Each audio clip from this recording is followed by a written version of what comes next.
예배드릴 수 있도록 해주시면 좋겠습니다. 본문 말씀 보시겠습니다. 본문 말씀 마태복음 27장 46절입니다. 마태복음 27장 46절 다 함께 합독합니다. 제9시쯤에 예수께서 크게 소리질러 이르시되 엘리 엘리 라마 사박다니 하시니 이는 곧 나의 하나님 나의 하나님 어찌하여 나를 버리셨나이까 하는 뜻이라. 아멘. 예, 주보가 없으신 분들은 주보를 갖다 주시기 바랍니다. 주보를 갖다 주시고 주보는 핸드폰에 있습니다. 핸드폰에 다 보냈으니까 그것을 보시기 바랍니다. 사랑하는 저는 있습니다. 오늘은 우리가 이제 비대면 예배를 하고 있습니다. 코로나19와 예배 그리고 이제 크리스찬의 자세 등에 대해서는 어제 올린 메시지 영상을 참조하시면 되겠습니다. 오늘은 이렇게 비대면 예배를 하고 있는데요. 우리는 지난 2달간 십자가의 은혜 시리즈 설교를 계속하고 있습니다.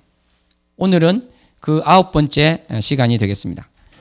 2주 전 우리는 성부 하나님과 십자가에 대해서 살펴보았습니다.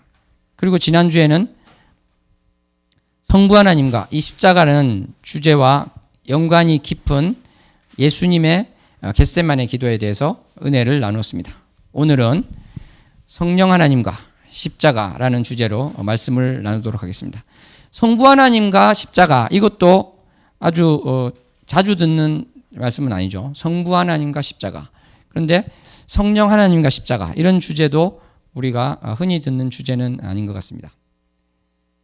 이 성령 하나님은 삼위일체 하나님의 한 위이십니다. 그런데 전통적으로 보면요, 성부 하나님, 성자 하나님에 비해서 상대적으로 조금 덜 언급되고 있는 거 아닌가 이런 생각이 듭니다. 예를 들어서 사도신경을 한번 보겠습니다. 사도신경, 우리가 방금 전에 고백하였던 이 사도신경은 크게 세 가지 부분으로 나눠져 있습니다. 첫째는 성부 하나님에 대한 고백이고요. 그 다음에는 성자 하나님, 예수님에 대한 고백입니다. 그리고 세 번째는 성령 하나님에 대한 고백이 있습니다. 성부 하나님에 대해서는 신자들 간에 이제 오해나 이렇게 이견이 없겠죠. 그 교부 시대 때에도 그런 것이 없었습니다. 그래서 전능하사 천지를 창조하신 하나님 아버지를 내가 믿사오며 이렇게 간략히 돼 있죠.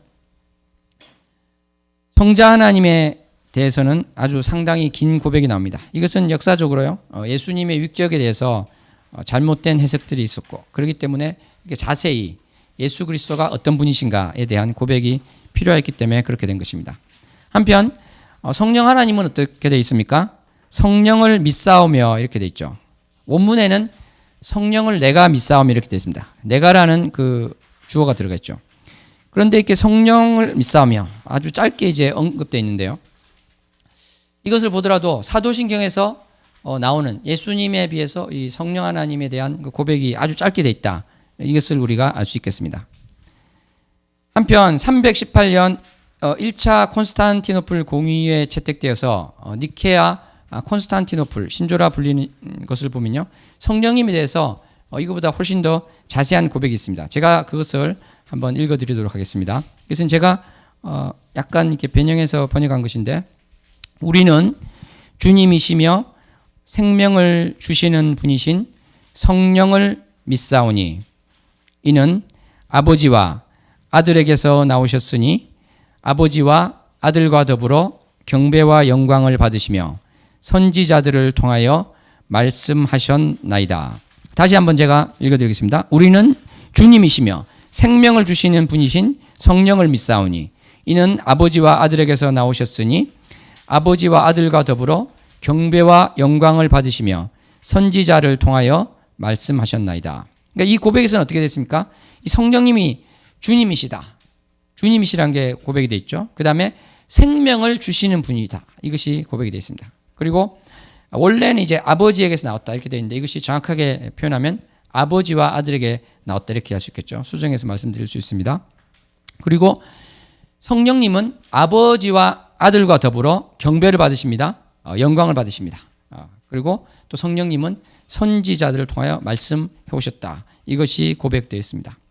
그래서 이 성령님은 바로 이 성부 하나님과 성자 하나님과 마찬가지로 경배를 받으실 분이다. 영광을 받으실 분이다. 이것을 꼭 기억하셨으면 좋겠습니다. 사랑하는 성도 여러분, 그런데 이 성령님은 그렇기 때문에 당연히 어떤 물체, 물건이 아닌 것이죠. 그런데 우리가 우리 성경에 번역되어 있는 것을 보면 성령을 받다 이렇게 되어 있습니다. 성령을 받다. 뭔가 좀 축구공이나 어떤 물체와 같이 이렇게 되어 있지 않습니까? 사도행전 10장 47절에 보면요. 성령을 받았다. 이런 표현이 나오죠. 사도행전 19장 2절에도 보면은 성령을 받았다. 이런 표현이 나옵니다. 그런데 이 원어를 보시면 이 성령을 받다는 것이 이제 람바노라는 헬라어인데요. 이것은 신약 성경에 아주 많이 나옵니다. 그런데 요한복음 1장 12절 같은 경우 보면은 이 똑같은 람바노라는 헬라어에 대해서 받았다 이렇게 번역하지 않고요. 영접한다 이렇게 돼 있죠. 요한복음 12장 보면은 영접하는 자, 그 이름을 믿는 자들에게는 하나님의 자녀가 되는 권세를 주셨으니, 그러니까 예수님에 대해서 영접한다 이렇게 되어 있습니다. 요한복음 5장 43절에도 보면은 너희가 영접하지 아니하나 이렇게 하면서 영접 이 말을 쓰고 있죠. 요한복음 6장 20절 21절로 보더라도 기뻐서 배로 영접하니, 그러니까 예수님을 배로 영접하는 이 이야기가 나오고 있습니다. 그러니까 이 헬라 원어는 우리가 지금 생각하는 축구공을 봤다 이런 의미가 로 해석될 여지만 있는 것이 분명히 아니다는 것을 우리가 알 수 있습니다. 그래서 우리 성경에도 영접이라고 번역하지 않았습니까? 이 요한복음에 대해서는, 예수님에 대해서는요. 뿐만 아니라요, 이 사람에 대해서도 영접하다 이렇게 번역하고 있습니다. 마태복음 10장 41절을 보시면 선지자 이름으로 선지자를 영접한다 이런 말이 나오거든요. 선지자 이름으로 선지자를 영접한다. 사람에 대해서 영접이라는 표현을 쓰고 있죠. 같은 헬라어 단어에 대해서. 또 골로새서 4장 10절에 보면은 마가 그가 이르거든 영접하라 이렇게 되어 있습니다. 그래서 우리는 이제 성령을 받다 이것이 이미 굳어졌기 때문에 이 표현을 바꿀 수는 없겠죠. 바꿔야 됩니다. 뭐 이렇게 할 필요도 없을 것 같습니다. 말의 표현이라는 건 그렇게 쉽게 되지는 않겠죠. 그렇지만 우리는 마음속으로 또 어떻게 생각해야 되겠습니까? 그것이 바로 성령을 받으셨습니까? 할 때는 성령님을 영접하셨습니까? 이렇게 되는 것이죠. 옆 사람이 가족 간에도 한번 물어볼까요? 성령님을 영접하셨습니까? 성령님을 영접하셨습니까? 성령님을 맞이하셨습니까? 성령님을 맞이하셨습니까? 예, 맞이하고 영접하는 것. 왜냐하면 성령님은 인격체이시기 때문입니다. 그리고 내가 고백할 때도 나 성령 받았어요 이렇게 하는 것보다 나는 성령님을 영접하였습니다. 한번 고백하겠습니다. 나는 성령님을 영접하였습니다. 나는 성령님을 맞이하였습니다. 이렇게 우리가 성령님에 대해서 생각을 했으면 좋겠습니다.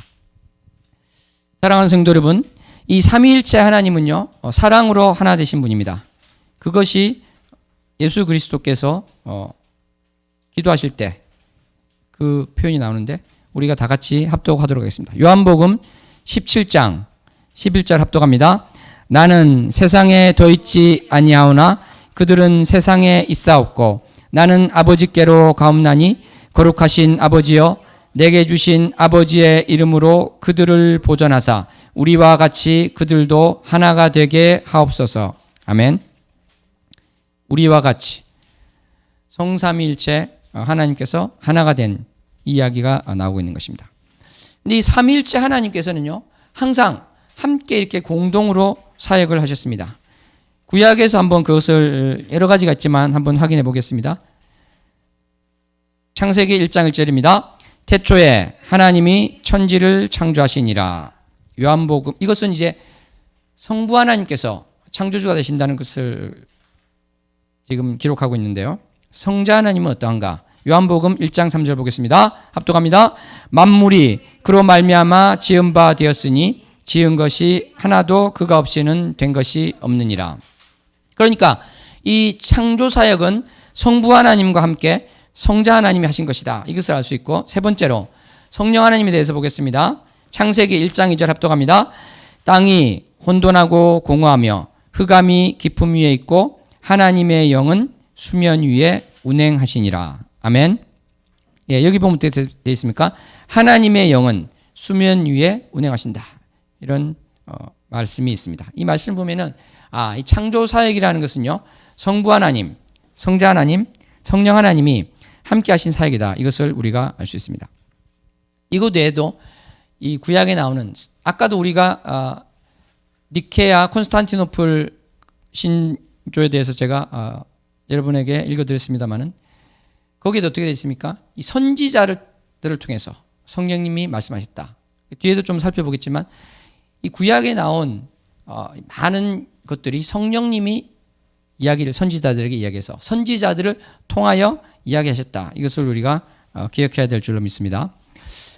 신약에서 오면요, 이 성삼일체 하나님께서 함께 나와서 사역하시는 것들이 아주 또 구체적으로 나와 있는데, 그 말씀도 보도록 하겠습니다. 마태복음 28장 19절 합독합니다. 그러므로 너희는 가서 모든 민족을 제자로 삼아 아버지와 아들과 성령의 이름으로 세례를 베풀고. 아멘. 여기서 보시면 성자 하나님뿐만 아니라 성부 하나님, 성령 하나님이 나오고 있는 것입니다. 그래서 우리가 꼭 기억하시고, 그리스도의 이름으로 우리가 세례를 준다 이렇게 되겠지만, 성삼일체 하나님이 나온다는 것을 꼭 기억해야 될 줄로 믿습니다. 고린도후서 13장 13절 합독합니다. 주 예수 그리스도의 은혜와 하나님의 사랑과 성령의 교통하심이 너희 무리와 함께 있을지어다. 원래 이 사도 바울이 편지를 맺을 때는 주 예수 그리스도의 은혜가 함께 있을지어다 이렇게 하는 경우가 아주 많았는데, 이 고린도후서에서 보시면 예수님만 나오는 것이 아니라요, 그 뒤에 성부 하나님, 성령 하나님이 함께 나오는 것을 알 수 있습니다. 이게 이제 순서가 이렇게 된 것은 아까 말씀드린 것처럼 워낙 이제 짧게 할 때는 주 예수 그리스도의 은혜가 함께 있을지어다 이렇게 하다 보니까 뒤에 좀 덧붙여서 쓴 그런 의미가 있을 것입니다. 그래서 이것은 보통 교회에서 축도로서 마칠 때 바로 이 절을 가지고 고린도후서 13장 13절을 가지고 축도를 하고 있습니다. 왜냐하면 이 성삼일체 하나님의 이러한 은혜가 있고 그 고백이 있기 때문에 그렇게 되는 것이죠. 그리고 우리가 그 다음 번으로 성부 하나님과 성령님에 대해서 우리가 살펴보도록 하겠습니다. 지금 우리는 성삼일체 하나님의 공동사역에 대해서 이제 말씀을 드렸는데요. 또 특별히 성부 하나님과 성령님이 함께 하시는 것, 그리고 성자 하나님과 성령님이 함께 하시는 것, 또 공동으로 사역하시는 것, 이 부분들을 우리가 함께 볼 수 있을 것 같습니다. 디도서 3장 6절입니다. 우리 구주 예수 그리스도로 말미암아 우리에게 그 성령을 풍성히 부어주사. 그러니까 이 주체가 되는 것은 바로 성부 하나님이 이렇게 하신다는 것이죠. 그리스도로 말미암아 성령을 부어주었다. 이렇게 고백이 되어 있습니다. 에베소서 2장 22절을 보면은 너희도 성령 안에서 하나님이 거하실 처소가 되기 위하여 그리스도 예수 안에서 함께 지어져 가느니라. 이렇게 되어 있습니다. 그리고 에베소서 2장 18절입니다. 이는 그로 말미암아 우리 둘이 한 성령 안에서 아버지께 나아감을 얻게 하려 하심이라. 한 성령 안에서. 우리 둘이라는 것은 이방인과 유대인, 그래서 결국은 모든 민족이 되겠죠. 아버지께 나아간다는 그 이야기를 하고 있는 것입니다. 그래서 성령님은 이 성부 하나님이 일하실 때 성령님이 항상 이렇게 성자 하나님뿐만 아니라 함께 한다는 것을 알 수 있고요. 또 예수님과 관련된 그러한 또 특별한 것이 있습니다. 갈라디아서 4장 6절을 보겠습니다. 합독합니다. 너희가 아들임으로 하나님이 그 아들의 영을 우리 마음 가운데 보내사 아빠 아버지라 부르게 하셨느니라. 아멘. 아들의 영이라고 분명히 이제 기록이 되어 있습니다. 그러니까 예수님의 영. 그래서 아까 그 니케아 콘스탄티노플 신조에서도 그것이 이제 결국은 확실하게 그렇게 이야기가 되었는데요. 이 성령은 성부 하나님으로부터만 나오는 것이 아니라 바로 성자 하나님으로부터 나온다. 이 나온다는 것이 표현이 그래서 유출이다, 이런 표현도 쓰는데요. 그래서 이 성령은 하나님 아버지의 영이기도 하지만 성자 하나님, 예수님의 영이기도 하다. 이것을 우리가 확인할 수 있습니다. 히브리서 9장 14절입니다. 하물며 영원하신 성령으로 말미암아 흠 없는 자기를 하나님께 드린 그리스도의 피가 어찌 너희 양심을 죽은 행실에서 깨끗하게 하고 살아계신 하나님을 섬기게 하지 못하겠느냐. 이렇게 되어 있습니다. 성령으로 말미암아 자기를 하나님께 드린 그리스도. 성령님과 그 그리스도의 사역이 이야기되고 있는 것입니다. 요한복음 15장 26절입니다. 가정에 자녀들이 이렇게 서로 막 이야기를 하고 있으면 떼어놓으시면 되겠습니다. 요한복음 15장 26절 합독합니다. 내가 아버지께로부터 너희에게 보낼 보혜사 곧 아버지께로부터 나오시는 진리의 성령이 오실 때 그가 나를 증언하실 것이요.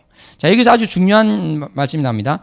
진리의 성령. 성령님이 오시면 어떤 일을 하십니까? 바로 예수 그리스도를 증언하신다. 이렇게 이야기가 나오고 있는 것입니다. 성령님이 예수 그리스도를 증언하시는 것이죠. 이것이 너무나 중요한 것이 어떠한 무슨 영을 받았다 그러면서 어떤 기적을 막 행할 수도 있습니다. 표적을 행하는 그러한 것이 보일 수 있는데 진정한 의미에서 예수님 말한 그런 표적도 아니고요. 어떤 초자연적인 뭔가가 나타날 수 있는데 그러한 사람이 예수 그리스도를 증언하지 않고 예수 그리스도를 모른다. 그러면은 그것은 성령이 아닌 것이죠. 뭔가를 받긴 받았는데 그것은 성령이 아니다. 이것을 알 수 있습니다. 그래서 요한 1서 4장 1절에 보면 이렇게 되어 있습니다. 사랑하는 자들아 영을 다 믿지 말고 오직 영들이 하나님께 속하였나 분별하라. 이렇게 되어 있습니다. 그 영이 하나님께 속했나 분별하라. 이 말씀이 왜 나왔겠습니까? 어떤 경우에는 겉으로 봐서는 분별을 못할 수도 있다. 이런 말이 되지 않겠습니까? 그래서 요한 1서 4장 1절에 계속해서 하는 말씀이 거짓 선지자가 세상에 나왔습니다. 이런 말씀이 있는 것입니다. 마찬가지로 마가복음 13장 22절에도 보면요. 어떻게 되어 있습니까? 거짓 그리스도가 나올 것이다. 이렇게 이야기하고 있습니다. 또 거짓 선지자들이 일어나서 근데 이 거짓 그리스도와 거짓 선지자가 무슨 일을 하는가? 거기 보면요. 마가복음 13장 22절을 보면 이적과 기사를 행한다. 이렇게 나옵니다. 이적과 기사. 가짜들이 그걸 하고 있다는 것이죠. 그리고 할 수만 있으면 택하신 자들을 미혹하리라. 택하셨다는 것 하나님 아버지께서 친히 택하신 자들인데 그 사람을 미혹까지 한다. 이걸 이야기하고 있는 것입니다. 그러니까 믿었다고 하면서도 성령에 대해서 예수 그리스도에 대해서 정확하게 모르는 사람들은 이렇게 나갈 수 있는 것이죠. 사도행전 8장 18절 19절 보면요. 그 시몬이 돈을 들이면서 그 권능을 나에게도 달라. 사도들이 안수하니까 그 성령님을 영접하게 됩니다. 그것을 보고 돈을 주면서 이 권능을 내게도 달라 이렇게 하는 말이 나온 것입니다. 그런데 놀라운 것은요. 13절에 뭐라고 기록되어 있냐면 시몬도 믿고 세례를 받았다 이런 표현이 나온 것입니다. 그러니까 믿고 세례를 받았던 사람도 돈을 줄 테니까 그 권능도 나에게 달라 이런 말을 할 수도 있다는 것이죠. 그래서 우리가 계속 이러한 거짓 선지자들과 거짓 그리스도에 대한 것은 아주 많이 나오고 있습니다. 데살로니가후서 2장 9절로 10절도 있고요. 요한일서 2장 18절도 있고 요한계시록 13장 11절 이런 여러 군데서 거짓 선지자에 대한 이야기가 나오고 있습니다. 적 그리스도에 대한 이야기가 나오고 있습니다. 그래서 우리는 성령 하나님이 하시는 그 은사를 받았는데 예수 그리스도에서 정확하게 모른다. 그는 문제가 아닐 수 없는 것이죠. 그러니까 사실은 이 내 안에 내주하시는 성령 하나님께서 그것을 굉장히 우리에게 또 요청하고 계시는 것이기도 합니다. 그런데 우리는 어떻습니까? 성령 하나님께서 성경을 보라는 마음을 주시는데 안 보죠. 왜 안 봅니까? 속기 때문에 안 보는 것입니다. 사탄이 속이는데 속아서 그 유혹을 받아서 성경을 보지 않는 것입니다. 성경을 보지 않을 때 정말 예수 그리스도가 어떤 분인지 알 수가 없게 되는 것이죠. 물론 그런 마음조차도 들지 않는다. 이게 성령님이 나에게 성경을 보라고 하는데 내가 보지 않는구나. 그런 마음조차도 들지 않는다. 한 번도 안 들었다. 그런 분은 자기 믿음이 진짜인가 이것을 진지하게 고백을 하셔야 될 줄로 고민을 하셔야 될 줄로 믿습니다. 왜냐하면 표면적으로는요 진짜 믿음을 가진 사람과 비슷할 수 있지만 그것이 표면적으로 그렇다는 것이 절대 보증하지 못합니다. 그것은 제가 목사로서 그렇게 말씀을 드릴 수밖에 없습니다. 성부 하나님에 대해서 성령 하나님에 대해서 우리가 이렇게 쭉 말씀을 이렇게 살펴보았는데요. 제가 한 가지 더 말씀을 드리고자 하는 것이 있습니다. 이 성삼일체 하나님께서는 상호 존중과 서로 사랑하는 것이 있으신데요. 그것에 대해서 잠시 이제 살펴보도록 하겠습니다. 그러니까 예수 그리스도께서 성부 하나님에 대해서 사랑을 나타내신 것이 여러 가지가 있는데 그 중에서 그 겸손한 마음을 나타내는 것이 있습니다. 요한복음 5장 30절에 보시면 내가 아무것도 스스로 할 수 없느라, 예수님께서 이야기를 하십니다. 스스로 할 수 없다는 이야기를 하십니다. 듣는 대로 심판하노니 나는 나의 뜻대로 하려 하지 않고 나를 보내신 이의 뜻대로 하려 한다. 이런 말씀이 나오는 것입니다. 예수님께서 정말 스스로 할 수 없기 때문에 그러셨을까요?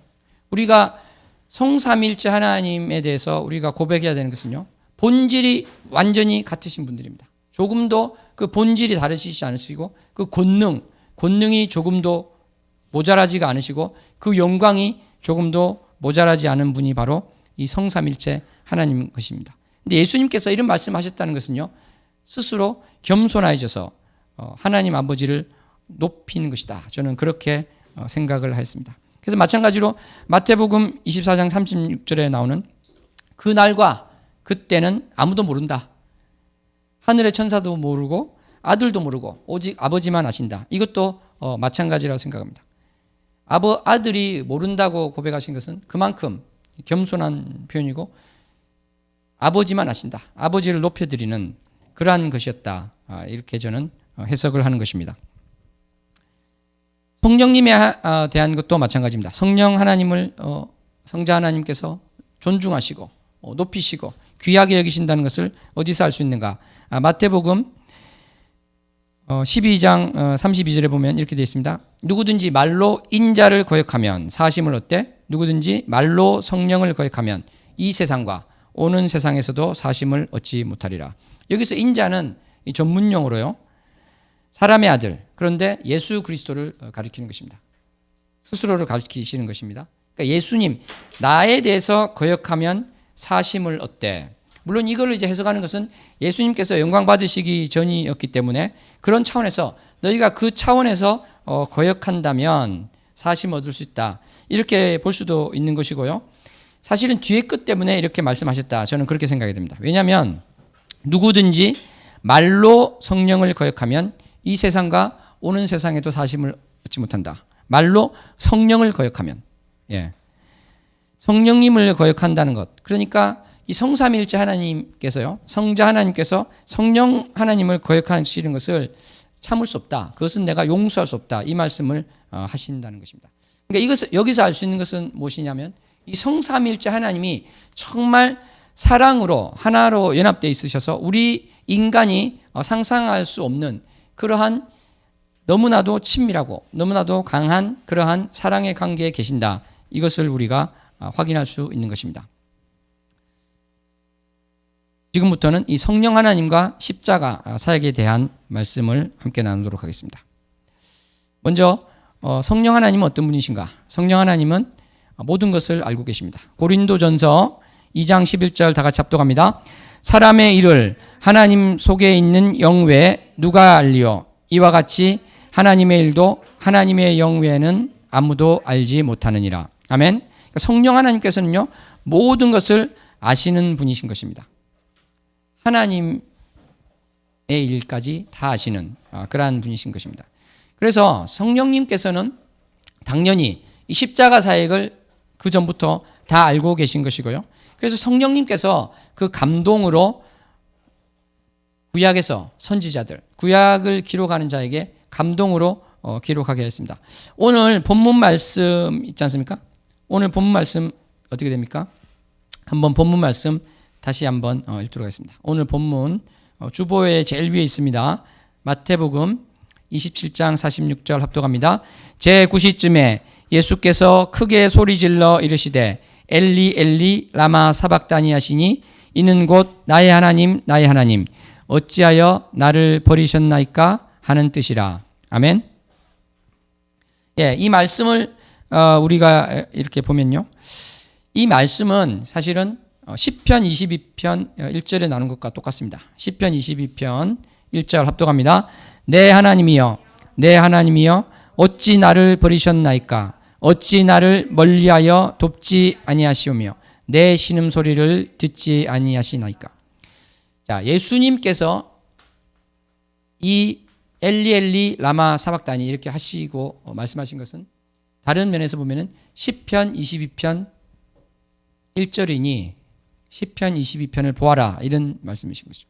시편 22편이 나에 대한 이야기다 이 말씀을 하시는 것입니다. 그래서 시편 22편 11절로 20절 이것을 우리가 다 같이 좀 깁니다마는 정말 이 말씀이 그렇습니다. 예수님에 대한 말씀이었군요. 그것을 생각하시면서 다 같이 합독하시겠습니다. 나를 멀리하지 마옵소서. 환난이 가까우나 도울 자 없나이다. 많은 황소가 나를 에워싸며 바산의 힘센 소들이 나를 둘러쌌으며 내게 그 입을 벌림이 찢으며 부르짖는 사자 같으니이다. 나는 물같이 쏟아졌으며 내 모든 뼈는 어그러졌으며 내 마음은 밀랍 같아서 내 속에 녹았으며 내 힘이 말라 질그릇 조각 같고 내 혀가 입천장에 붙었나이다. 주께서 또 나를 죽음의 진토 속에 두셨나이다. 개들이 나를 에워쌌으며 악한 무리가 나를 둘러 내 수족을 찔렀나이다. 내가 내 모든 뼈를 셀 수 있나이다. 그들이 나를 주목하여 보고 내 겉옷을 나누며 속옷을 제비 뽑나이다. 여호와여 멀리하지 마옵소서. 나의 힘이시여 속히 나를 도우소서. 내 생명을 칼에서 건지시며 내 유일한 것을 개 세력에서 구하소서. 아멘. 이렇게 우리는 시편을 보면요 예수님에 대한 것이다 이것을 느끼는 게 너무나 많습니다. 예를 들어서 시편 3편 1, 2절도 보시면 저는 이것을 보면서 예수님이 떠오르지 않을 수가 없었던 것입니다. 여호와여 나의 대적이 어찌 그리 많은지요. 일어나 나를 치는 자가 많으니이다. 많은 사람이 나를 대적하여 말하기를 그는 하나님께 구원을 받지 못한다 하나이다 셀라. 여러분 이처럼 시편을 보실 때 어디서 예수 그리스도에 대한 고백이 나오는가, 어디서 예수 그리스도에 대한 예언이 나오는가, 그것을 우리가 보는 것이 너무나 좋을 것 같습니다. 그것을 보면서 저도 그런 적이 있는데요. 정말 이 시편을 보면서, 이 시편을 보면서 하나님을 만나고 정말 아무것도 모르던 그때 밤에 시편 22편을 보면서 제가 통곡을 하였던 것입니다. 왜냐하면 이것이 바로 예수님 말씀이구나. 그래서 우리는 성경을 정말 주님께 의존하고 읽을 때 성령님은 우리에게 알려주시고 이것이 어떤 말씀이다 이것을 알려주시면서 우리가 그 말씀 속에서 생명을 얻고 은혜를 얻게 하십니다. 그래서 성경을 읽는다는 것은 바로 하나님의 마음을 아는 것이고 하나님이 어떤 분인지를 알기 때문에 우리가 어떠한 경우에도 성경 읽기를 게을리해서는 안 되는 것입니다. 이 성령님께서는 시편 기자에게만 이러한 감동을 주신 것이 아닙니다. 물론 우리가 여기서 시편 같은 경우에 보시면요, 이 문맥상 이것이 예수님이 아니라 또 시편 22편도 보면은 다른 이야기가 나오는데요, 이렇게 질문할 수 있습니다. 그런데요, 이 구약 성경에 나온 것들이 신약에 나온 이러한 내용들을 예언할 때는 이 전체가 다 그렇게 되진 않고 부분일 수 있지만 분명히 예언을 하고 있다. 이것을 기억하셔야 되겠고, 특별히 시편 기자가 이것을 쓸 때는 두 가지를 우리가 생각해 볼 수 있습니다. 첫째는 이것이 예수 그리스도에 대한 것인지 전혀 모르고 자기에 대한 것, 성령의 감동으로 그것을 기록하였는데 알고 봤더니 예수님이 된 이런 경우가 있을 수 있고요. 또는 성령의 감동으로 그것이 바로 오실 메시아에 대한 것이다. 이것을 또 알고 기록하였을 경우도 있을 것입니다. 이러한 두 가지 경우가 있을 수 있습니다. 우리 또 이 말씀을 보지 않을 수가 없는 말씀이 있습니다. 바로 이사야 53장 말씀입니다. 이것이 너무 길긴 하지만 또 너무 귀한 말씀이기 때문에 이것을 우리가 다 같이 고백하는 마음으로 예수님에 대해서 말씀하고 계신 이사야 53장 2절로 8절을 합독하도록 하겠습니다. 그는 주 앞에서 자라나기를 연한 순 같고 마른 땅에서 나온 뿌리 같아서 곱 모양도 없고 풍채도 없은즉 우리가 보기에 흠모할 만한 아름다운 것이 없도다. 그는 멸시를 받아 사람들에게 버림받았으며 간고를 많이 겪었으며 질고를 아는 자라. 마치 사람들이 그에게서 얼굴을 가리는 것 같이 멸시를 당하였고 우리도 그를 귀히 여기지 아니하였도다. 그는 실로 우리의 질고를 지고 우리의 슬픔을 당하였거늘 우리는 생각하기를 그는 징벌을 받아 하나님께 맞으며 고난을 당한다 하였노라. 그가 찔림은 우리의 허물 때문이요 그가 상함은 우리의 죄악 때문이라. 그가 징계를 받음으로 우리는 평화를 누리고 그가 채찍에 맞음으로 우리는 나음을 받았도다. 우리는 다 양 같아서 그릇 행하여 각기 제 길로 갔거늘 여호와께서는 우리 모두의 죄악을 그에게 담당시키셨도다. 그가 곤욕을 당하여 괴로울 때도 그의 입을 열지 아니하였으며 마치 도수장으로 끌려가는 어린 양과 털 깎는 자 앞에서 잠잠한 양같이 그의 입을 열지 아니하였도다. 그는 곤욕과 신문을 당하고 끌려갔으나 그 세대 중에 누가 생각하기를 그가 살아있는 자들의 땅에서 끊어짐은 마땅히 형벌받을 내 백성의 허물 때문이요 하였으리요. 아멘. 그렇습니다. 사랑하는 성도 여러분, 성령 하나님께서는 이 말씀을 통해서 오실 예수 그리스도께서 말씀을 하셨습니다. 이러한 성령 하나님은요, 모든 이 십자가의 사역을 다 알고 계신 분입니다. 그런데 우리가 이제 본격적으로 다룰 이 성령 하나님과 십자가라는 것이 이렇게 예언을 된 이것이 첫째 측면이 있을 것이고요. 또 하나가 있는데 이것이 바로 삼위일체 하나님께서 사랑으로 하나 되었는데 이것이 약화되었다는 것입니다. 사랑하는 성도 여러분, 여러분께서 사랑하는 가족들이 있는데 떨어져 본 경험이 있습니까? 아니면 연락을 할 수도 없는 그러한 처지에 있었던 경우가 있습니까? 그것은 너무나도 가슴 아픈 일이 아닐 수 없습니다. 그런데 이 십자가 사역은 어떠한 것입니까? 바로 예수 그리스도께서 십자가에 달리셔서 오늘 본문 말씀처럼 어찌하여 나를 버리셨나이까? 절규를 하고 있습니다. 절규를 하고 있는데 성부 하나님께서 그것을 돕지 않으시는 것입니다. 성령 하나님께서 예수 그리스도께 힘을 주고 성령 하나님께서 그 모든 무리의 마음을 바꾸셔서 십자가 상에서 그 일들을 멈추게 하실 수도 있는 분이 바로 우리 성령 하나님이셨지만 어떠셨습니까? 이 일을 하지 않으셨던 것입니다. 이것을 멈추셨던 것입니다. 그러니까 사랑으로 하나 된 이 연합이 약화되었다. 이것은 우리 인간이 생각할 수 없는 어마어마한 고통이었다. 이것을 우리가 생각해야 될 줄로 믿습니다. 이것은 상호적인 것이기 때문에요. 예수님께서도 당연히 이러한 고통을 느끼셨죠. 그러니까 이것은 바로 단절감이라고 표현할 수 있을 것입니다. 십자가상에서 십자가 사역에서 가장 큰 고통이 바로 이 단절감이다. 이렇게 볼 수 있습니다. 그러니까 바로 성부 하나님이 나와 함께 항상 이어져 있는 것인데 이것이 약화된 것 자체, 이것은 단절감으로까지도 말할 수 있을 것입니다. 이것은 너무나 고통스러운 것이 아닐 수 없는 것이죠. 사실은 지옥이 어떤 것입니까? 하나님께서 계시지 않는 곳이 지옥입니다. 그러니까 지옥을 경험하는 그러한 고통이었다. 이렇게 볼 수 있는 것이죠. 사랑하는 여러분, 혹시 여러분 교회 오빠라는 영화를 보신 적 있습니까? 이 영화는 암에 걸려서 투병하는 크리스찬에 대한 영화입니다. 이분은 암에 걸린 것을 오히려 감사하게 생각했는데요. 왜 그러냐면 이 암을 통해서 하나님과 너무 가까워졌기 때문에 청년일 때 너무나도 중고등부 이럴 때 너무나도 뜨겁게 하나님을 알고 섬겼지만 점점점 하나님으로부터 멀어져서 너무나도 식어버리고 그런 상황에 있던 이분이 암에 걸리면서 다시 하나님을 찾게 되고 하나님과 친밀해지는 그러한 고백을 한 영화가 되는 것입니다. 그런데 이분께서요, 어떤 이야기를 했냐면 다큐멘터리죠. 영화라기보다는 어느 때가 가장 힘들었는가? 기도를 하는데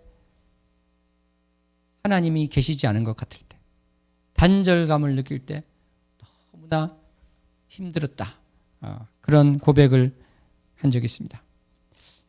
제가 정확하게 기억하는지는 모르겠는데요. 그 영화에서 예수님도 그런 단절감을 느끼셨을 것 같습니다. 이런 아마 표현을 했던 것 같습니다.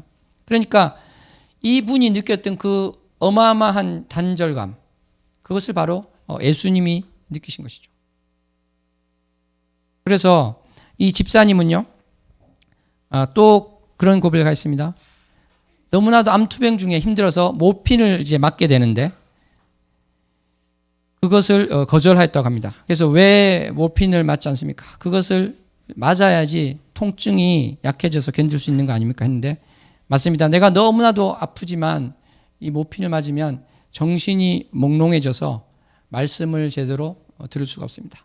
말씀을 제대로 볼 수가 없습니다. 그래서 나는 이것을 맞지 않고 견디기로 하였습니다.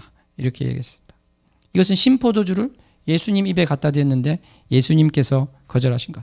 물론 그것은 고통을 더욱 온전히 느끼시겠다는 말씀도 있는 것이지만 이것들이 다 이제 오버랩되지 않을 수 없는 것입니다. 그래서 이 성령 하나님께서 십자가상에서 하신 것은 무엇인가? 이러한 성삼일체 하나님께서 사랑으로 하나 되어 있는 그 관계가 약화되고 어떻게 보면 끊어졌다는 표현을 할 수는 없겠지만요. 그 정도까지 힘든 그러한 것을 인내하셨다는 것.